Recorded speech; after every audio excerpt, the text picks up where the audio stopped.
we are ready to rock and roll. And good morning and welcome to another episode of Money Matters, broadcasting only on onedealaway.com/live.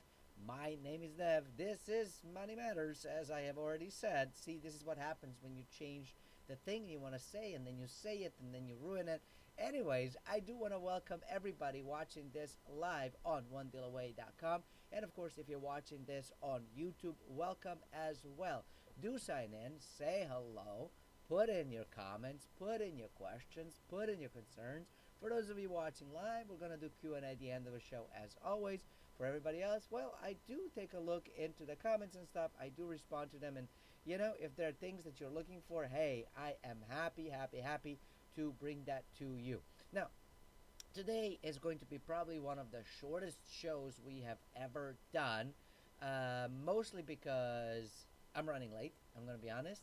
And there's not much happening, and the reason I'm running late, as you can see the camera has changed from yesterday, and that's because this is the only thing that is working. So don't get me started. I've rough days with El Computador.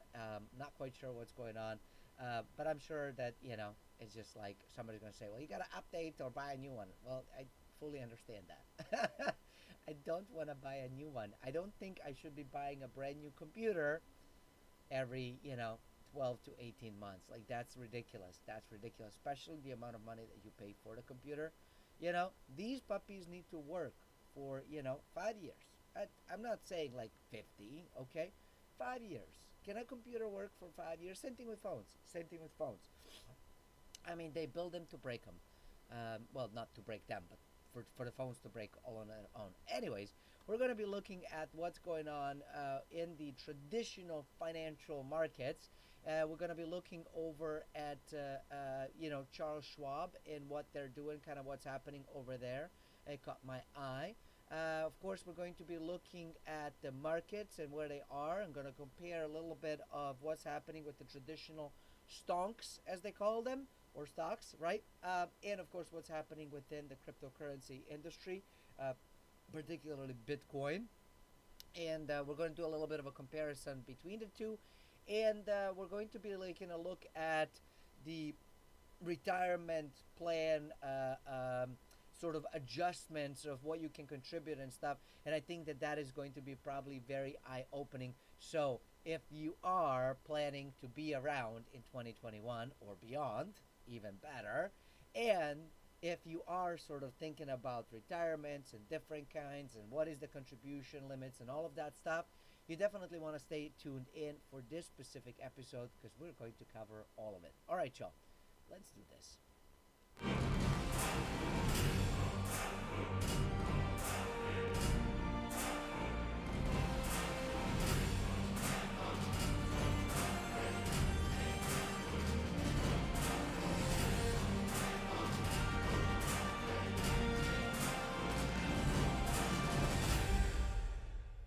And good morning, happy whatever, Tuesday, yes, happy Tuesday to you.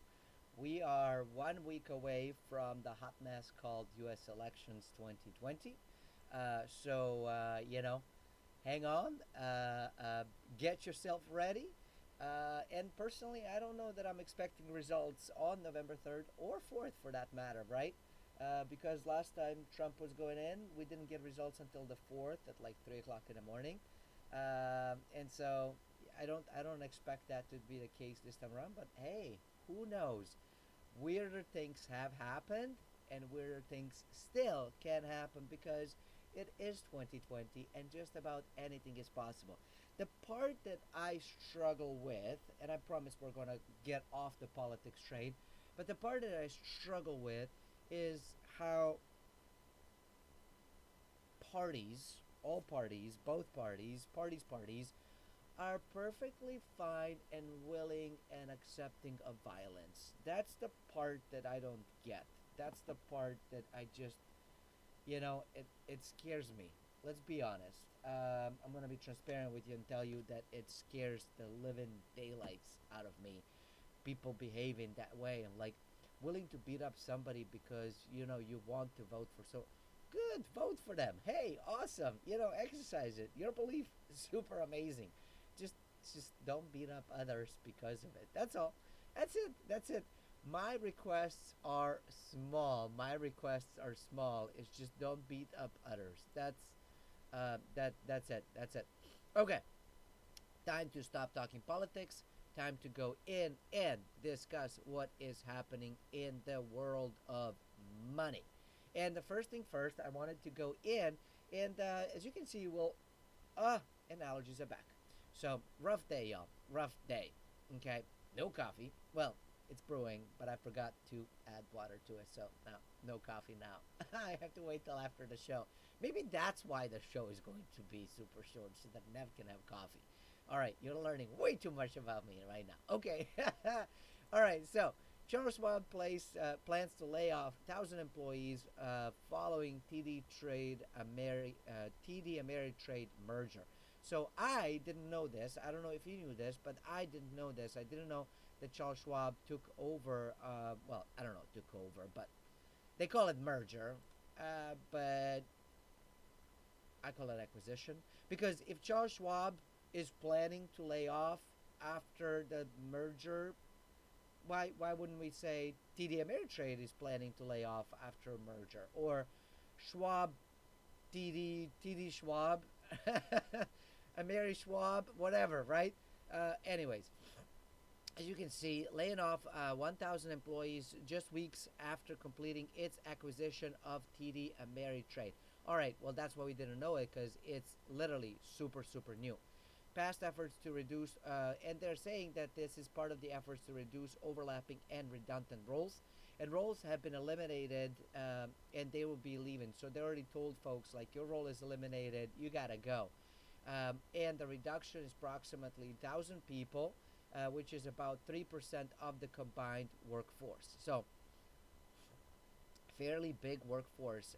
Now, they're saying it will continue. They will continue to hire in strategic areas, and those whose jobs have been eliminated will be given an early access and open it for the open positions, and will be treated as internal candidates, but only within 60 days of notice period. So, and they're saying they have more than 1,000 positions open. So it's kind of weird. Personally, I don't know how you feel about the whole thing, but personally, it's kind of weird. You tell somebody your position is eliminated, you gotta go. You're welcome to apply for it, but we don't believe in you strongly enough for any of these positions to just move you there, right? So we're gonna go through the full-blown, even though it's cheaper for everybody and easier. So we're gonna go through the full-blown hiring process. So I think that this whole thing right here, where they're saying like, well, employees are welcome to apply for it, blah blah blah. Uh, they're not gonna get much more of their employees. I mean, they might hire 1,000 people, and at the end of the day, numbers wise, it's going to be the same number. But I don't think that the 1,000 they're getting rid of are the 1,000 they're going to get the 1,000 open jobs. If that makes sense, right? Like, layoffs and mergers and acquisitions are a great time to eliminate the undesirable. And who are undesirable employees, you might ask, and you might be thinking, I know a few. I work with a few. But you might be also wondering, am I a few? And undesirable employees, it really just depends. Typically, those are individuals who tend to rock the boat. Those are the individuals who, are a bit more difficult to work with. They question things a little bit more. They don't perform a stellar job all the time. They do the bare minimum, nothing more, nothing less kind of thing. So that's the kind of stuff. And of course, politics plays a big role. Like, I just don't like you.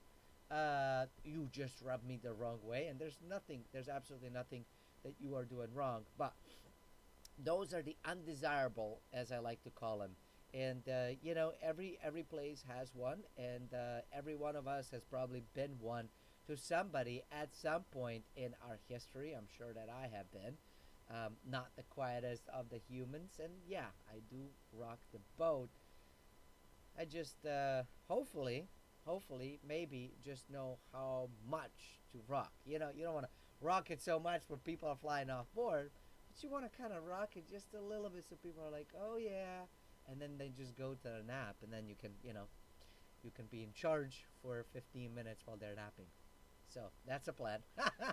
That's a plan. So Charles Schwab agreed to buy TD Ameritrade for $26 billion, and together the together, I have to work on these THs. Together, the brokerage firms have roughly 28 million customer accounts with more than $6 trillion in client assets. Now that is a lot of money.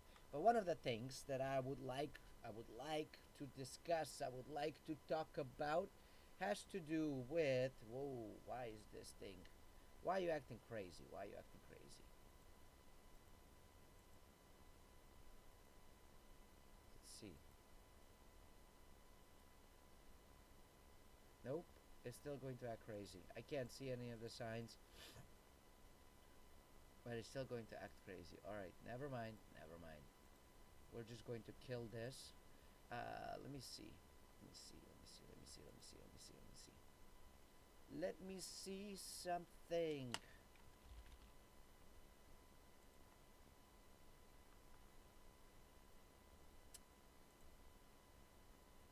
We're gonna do this. It's gonna be fun. I'm gonna show you this in just a moment. Sorry, it's starting up. It's starting up. It's starting up. Um, oh Lord, have mercy. Come on. Create new one. All right. So let me show you something. Okay, here we go. We're gonna go into this stuff. We're gonna play around. We're gonna play around. Hold on. Make this a little bit smaller. If I make it smaller, can you still see it? Can you still see beauty when it's small? Come on. Come on. All right. So this is what I wanted to show you. This is what I wanted to share with you. And welcome to the teaching side of the whole thing. This is what I typically use for teaching. Uh, this is basically what the teaching uh, looks like. This is what the teaching looks like. Okay, so what I wanted to share with you is that we did have the whole talk about that, how Charles Schwab, right?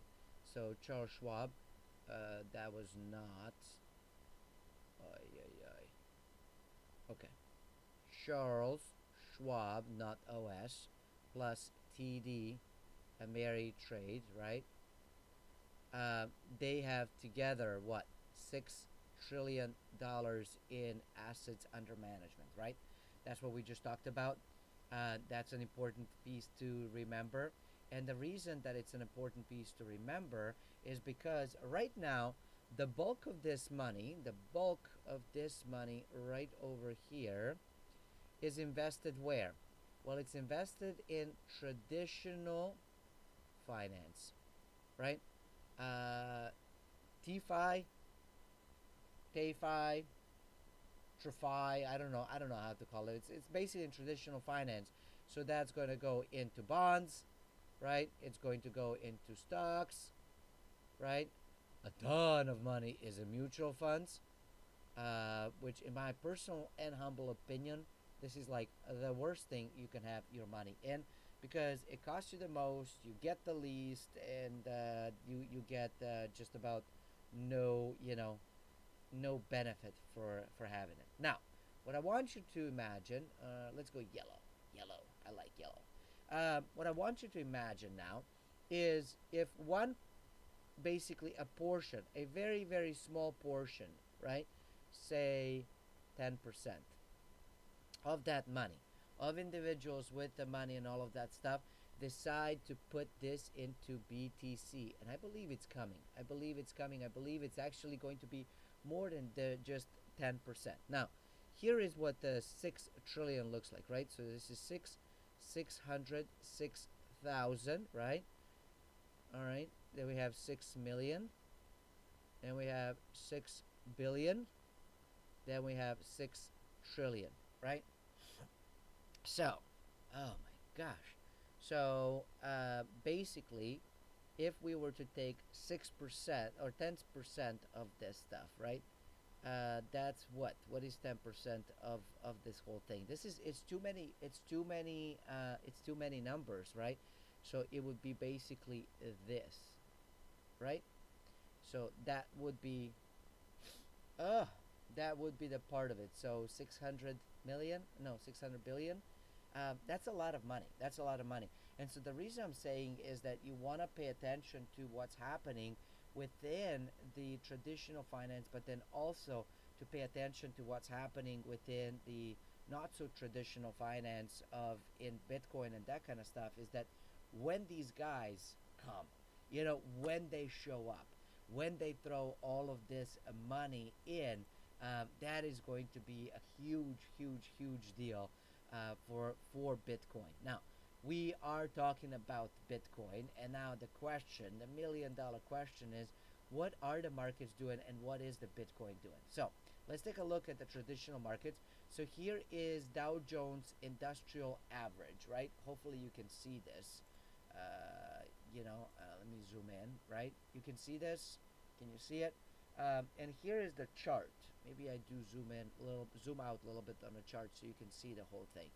Here is the chart, and this is the 5 days. This is what's been happening over the last 5 days. This is what's been going on within Dow Jones, right? This is one day. This was yesterday. It went down. It kind of found the bottom around lunchtime, right? 1:30, and then it went slightly up, but it's basically flat. Not much happened. 5 days, you get to see a bit better. 1 month, you get to really see what's going on. Now it's still showing green, right? I will give you that. But can you see? Can you see how nicely we've climbed on up? We found this peak, and from the peak at on October 12th, we were at 28,936. We are now at 27,695. So we've basically lost what 1,000, 1,300, right? So this is the piece that's kind of what's going on now. In the 6 month period, we're just fine. It's just a small little blimpity blimpy blimp. Not much happening. So it's the same price in the beginning of October, right? So not big deal. Same price that we had like mid September and beginning of September. Same price that we had, mid August and beginning of August. And we've never before been here. We've never, well, no, here's the June price, right? And but if we zoom out year to date, you will see that we are in the green. I mean, in the red. So you will see that Dow Jones is actually down. It never, ever, ever, ever recovered from what happened over, in March and stuff. Like, I mean, it's recovered, but we've never gotten back to the same old highs, right? So I think that you will see that 1 year. It says that we are in the green from here, which is true. And in 1 year, we're green, which is potentially true. I don't know. 2790, right? A year ago today.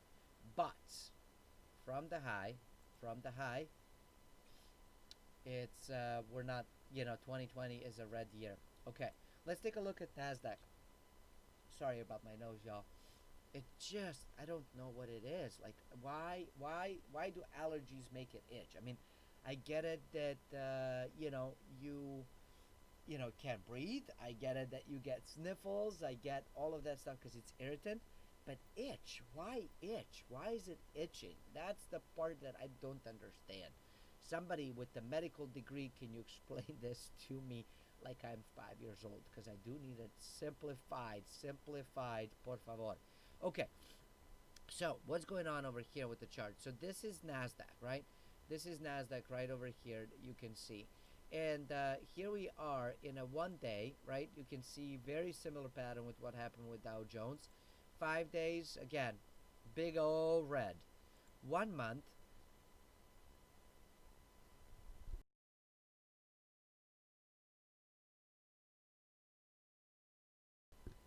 excuse me about that. Thankfully, I remembered to mute it so I'm not blowing up your speakers. But what happened over here? Look, 1 month, October 7th is where we were at the same price over here, and the high again was that October 12th. So since then we have been sliding down. We're still in the green for a month, and for 6 months and year to date, right? So Nasdaq actually has surpassed long time ago this February high and has climbed on up, but it also represents all of the tech companies, right, of going in. So that's an incredible piece to take a look at. And it's not really all tech companies. If we're being completely honest, it's probably representing like what you're seeing over here. I mean, I know it's representing a lot of tech companies. What I'm saying is that it's only a handful of the companies that are the ones helping with this whole piece. So this is where we were in February, so that's what 9,817. We're sitting at 11,358, almost 59, right? So that's a beautiful thing. But one of the things to also keep in mind, right over here, on October 12th, we were at 11,961. We're at 11,360. So we lost, 600 points over here. So that's something to keep in mind. Uh, how is it going to go? I don't know. I have no clue. But an interesting piece that we have right now, and let me refresh it because this is from when the show had started, right? Like when I was pulling everything up of Bitcoin showing at 13,267. Let's see if that has changed. Ready? 13,407. Okay, it definitely has changed and it's gone on up. So what we're seeing is this beautiful decoupling of Bitcoin from the stock charts. So right over here, I want to show you, I want to introduce you to a new friend of mine called Masari. And so they do a lot of cool things. I'm going to showcase it in a moment. But one of the things that they also have is charting service. And I know you also have a charting service on TradingView, and a lot of people use that. I find Masari's charting service to be way easier. That's just me. They're not paying me to do this. I have no connection with these folks. I was just messing around on their website yesterday and spent some time, and I was able to really play around with their charts and stuff. And right now, because my screen, I have to make it smaller so that it fits your screen. But now I just want to show you. There we go. So this is kind of what it would look like, right? Of the my charts and stuff, and different screens. It looks much better, of course, when you have a full screen, because I have to reduce this down to 67% so that I can see what the hay is going on. I'm going to bring it back up so we can take a look at the chart, and you can, of course, look at for all of these different coins and stuff. Now, here we have Bitcoin, and, as you can see, we probably need to restart, because it's not picking up the latest of the data. Maybe not, and the cool part is that you can still analyze the chart, right? So it does give you beautiful candle view, and here is where we were once we started to hit into the 1300s, right over here, right? Where are we? Right, this is the part where we kind of broke over 12 something and started to enter 13s, and as you can see, we've been going mostly sideways, right? You can see that mostly sideways, however, with a slight upward thing. Now we do have, it looks like we have a new local bottom right over here at 12,740 bucks. Can you see it right there? And it looks like we have a nice little kind of like a ceiling thing that we've had for a little bit at 13,262 that we've just broken through. And just yesterday I was playing around and saying to myself of, if we're able to break through this right over here and, have a few confirmations that that is happening. Let me see if I can I do this? Yes, I can. Look at this. Then I think we have an ability to go, well above 14,000 in a short order. And so right now we're starting to see these confirmations. And I will be honest, it was yesterday. I was about here when I was looking at this stuff. Uh, was it? Because it was yesterday. It was about 7, 8 p.m. So this is about 7, 8 p.m. So I was about here when I looked at, of course, I was looking at, not hourly. I was looking at a little bit more. I was looking at daily. I was looking at hourly. I was looking at all kinds of crazy stuff. And you can do the same thing, y'all. You can do the same thing by playing around with it. You can just click all, and look. This is basically what the entire thing looks like. What the Bitcoin looks like as a whole, and I think it's important to zoom out of the whole thing because this is really exciting when you look at kind of where it's going. And for me, I like to kind of a little bit too much, too sensitive, and too small of a screen, and just the smallest of the roll, as they say, and it takes it. So this is the part of where we are hitting. This is the part that I was kind of analyzing, that 13.4, right? There's this over here, whatever the price was at 13.59. No thanks, I don't want to create an account right now. That is the only thing that stands between us and $20,000. That's it. That's it. And if it breaks over that, it will shoot up to the moon, and that is a pretty exciting piece. So taking a look at the top 100 coins by market cap, BTC is at 13,407, up 2% for 24 hours. ETH is down 0.9% at 401, still holding over 400, holding on for dear life over there. Then we have a bunch of negatives, some positives. Overall, we see a mixed bag of things. Is this Kusama KSM? See, now they're saying, yeah, it is Kusama. Now they're switched it back to saying KSM. Oh, come on.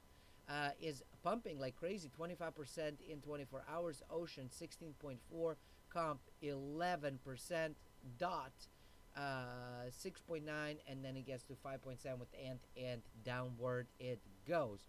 On the losing end of things, the biggest two things that we see is Filecoin, right? So FIL is at second place in negative 12.9, and Rwave, Earweave,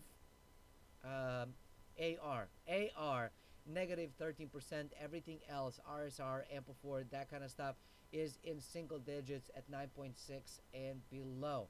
So overall, not too shabby whatsoever. Ocean is doing some crazy stuff going on, pumping 37.5% over the course of 7 days. RSR is in close second at 34.3, with Quant at 31%. That is crazy.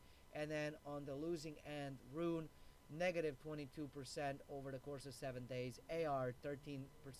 ZEM 12.3, NMR 11.6, Uni is down 11.5. Uni, wake up, Uni, don't go sleepy, Uni. All right, so that's what's happening within the markets, within all of those things. And of course, we can take a quick look at this guy over here, just because we have it, why not? Here is what's going on in the futures, or no, this is the DGIA. Is a futures market is slightly up. S&P futures slightly up. Nasdaq futures slightly up. Gold is at 1903.9, slightly down. Silver is a smidgen up at $24.43.5. I don't know that you can have half a cent, but I guess you can. You can. Look, silver trades just like crypto. It has multiple decimal points. Crude oil is up at 38.92. So, so the gold is actually holding very good at 1900. This is the futures, and USA, as you can see, I mean, it's a down. The only thing up is really oil. In Europe, European markets is mostly down, with exception with FTSE 100, which is up by 0.18%. Asia mostly down as well. Shanghai is slightly up, and Sensex is up almost 1%. Foreign exchange, euro up, yen down, pound and Australia dollar up. DXY index is down yet then, and WSJ index is down, and DXY is the dollars index as measured by other. I was going to say cryptocurrencies. You caught it. You caught it. Let's take a look at what's going on. So we've been flirting between this like 92, 93 kind of thing for 3 months, with the exception of we had a little bit of up in September. Let's take a year to date. As you can see right here, this is that March and stuff where we hit over 100, and then we went sideways till about June, and then started sliding, but holding pretty well between 90 and 95, and mostly if I look at this 93 point something, right, 92 point something, 93. So I would argue that we are basically between this like 92 and 93 and a half ish mark within the whole thing, right? And as far as the gains and losses and stuff, well, it's not pretty. It's not pretty. It's not pretty. It's not pretty. So I guess, the zero is wherever they say that it is, and we're down. We're down. We're down. So it's an interesting piece. And again, if we take a look at the FX, as you can see, euro is back up, pound is up, Australia is up, but the dollar is down. The dollar is down. Rates, well, let's take a look at rates. Everything, all the bond rates are down as well, which means that their prices are going up, which means that deflation is still here, y'all. Deflation is still here. Germany is the only negative one. Italy is in a positive. Spain is in a positive. UK is in a positive. Japan is in a positive, but barely. It's probably close to negative. Germany 10-year is negative 0.5%, y'all. And then US is 10-year US is almost as strong as Italy's 10-year bond, which is crazy because some people would argue that US is a much stronger financial country, definitely much larger, right? But I don't know. Now we're getting something completely different, and that is showing maybe not so much. All right, it's time to take a look at your IRS, and here are the contribution minimums and all kinds of stuff. So as you know, there's always a maximum minimum and stuff that you can contribute, and I'm gonna go out there and basically there's this giant article that I've highlighted a bunch of things from, and it turns out I can summarize it in a few sentences. Not much has changed. There you go. There you go. Contribution still at 19.5. Catch up is still at 6,500. Everything is still up. There's some small changes with the adjusted AIG. What is that called? Hold on. Where's the thing? AIG. Adjusted income gross. Where is it? Come on. You're gonna make me do it. There we go. So same thing. 401ks, 403bs, 457s, all of that same. The only thing, like I said, it has slightly changed is the. Come on. AGI, not AIG. AGI, adjusted gross income. Yeah, adjusted gross income, right? The adjusted gross income. So that's the only thing that changed, that basically has shifted for those like whose is pre-tax and deductible and whose is not. So that's really where it changed, and that changed basically like $2,000. So it went from like 96,000 to 198,000. Like not a huge difference. Now, one thing that I think is important that I don't think many people know that is that there are certain tax uh, vehicles, certain pensions, so to speak, that are absolutely amazing. One of them is what is known as SEP and solo 401ks. And let's see if it's no, no, no, no, no. Let's see if it's going to let me. Are you going to let me draw? Go away. All right, fine, fine, fine. Pick a color, and then go away. Great, yay. Ooh, no, no, it's not gonna work. It's not gonna work. But, what do we do when that happens? Well, we switch to our handy dandy board, right? Do you remember this guy? We just played around with him. So let's take a look. Let's take a look. I'm just gonna take this. Boom, and we're going to eliminate him. No, no, no, no, no. See, I want you gone. I want you gone. Go away. Okay, so here's the part that is kind of cool. Now, typically in your traditional like 401k, right? 401k, the maximum that you can contribute is 19,500, and then of course if you are over 50, there's I want to say $6,000 catch up or whatever. But when you go with SEP and solo, which I'm sorry, if you don't have a business, if you are only employed and that kind of stuff, uh, probably gonna break your heart, but you can't do this. But for these guys, the limit is $58,000.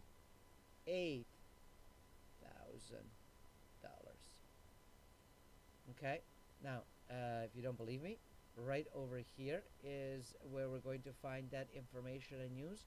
So SEP and solo 401k goes from 57 to $58,000. Now, I do have a question for you.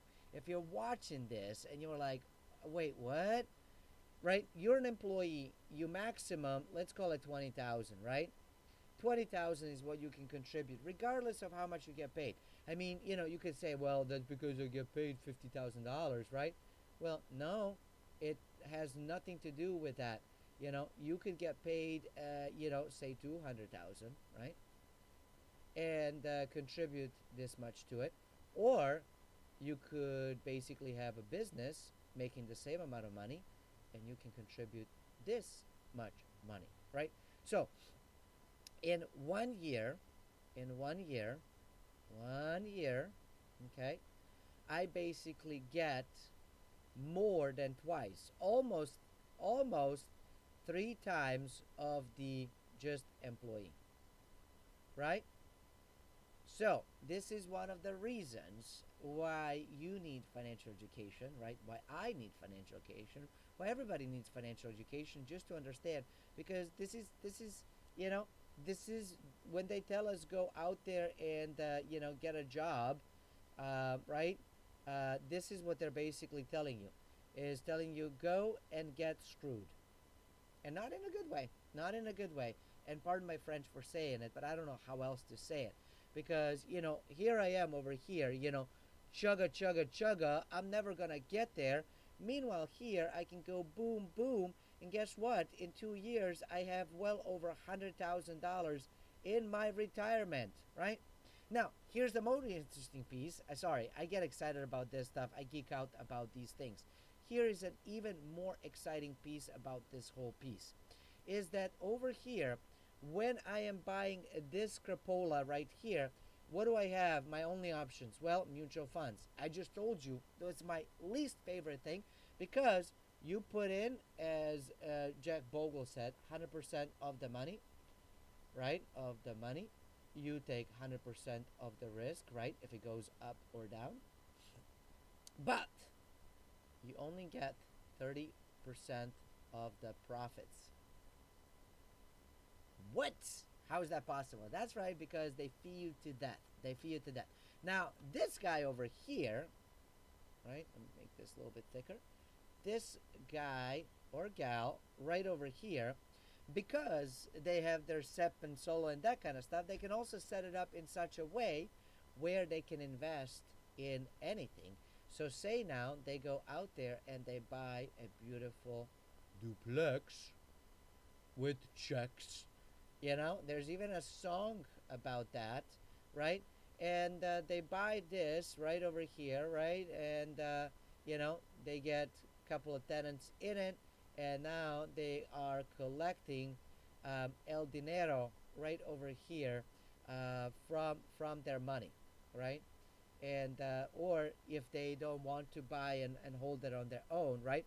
So not only does the asset appreciate up in value, but they also get cash flow, not OF, cash flow. Sometimes the computer thinks that my C's are O's. So that's the exciting piece. Or they can go out and be part of the syndication. And we talked about yesterday's syndication deals a little bit, where they can go in and put their 100K, don't have to lift a finger whatsoever. They put it over, give it to the syndicator dude who does all of the work, and then syndicator dude basically gives them anywhere between, you know, sometimes 8% on the low end up to like about 16% ROI.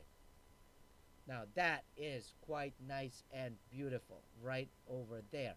So instead of risking all of the stuff over here, they go and play in this section. But you can't do that. You can't do that with the traditional 401k.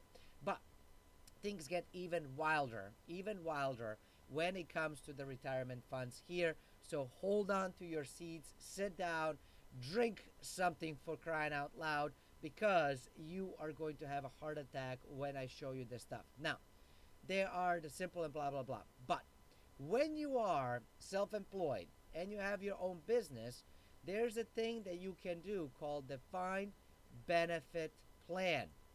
Defined benefit plan. And wouldn't you know it, that under a defined benefit plan, right, DB, it's like an old fashioned pension funds that we've seen, DB, you can actually contribute as much as, drum roll, $230,000 per year. Now, obviously, this is for business owners.